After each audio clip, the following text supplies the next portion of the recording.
filling in the whole area of the Capitol Square. And this is after Scott Walker, the governor here, signed that bill, that controversial budget repair bill, into law on Friday.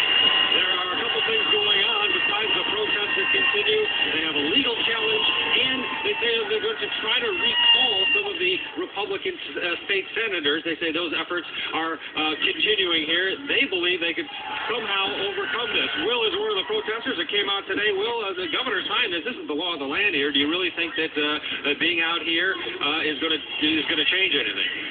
Well, it's hard to say because Scott Walker is absolutely not listening to the people that are out here. There's been hundreds of thousands of people out here for weeks.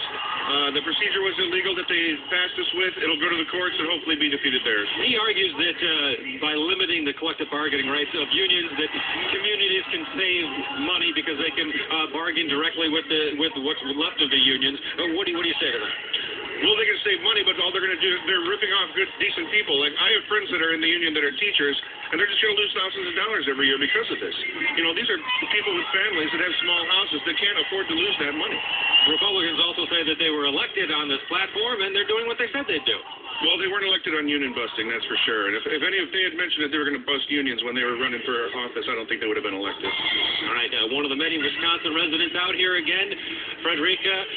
There doesn't seem to be any end in sight, despite the fact that this is now the law of the land here in Wisconsin. These folks vow to continue the pressure not only here at the Capitol, but also in the court system and through the legislative process and the voting process with these recall efforts. Frederica? Ted Rowland in Madison, Wisconsin, thanks so much.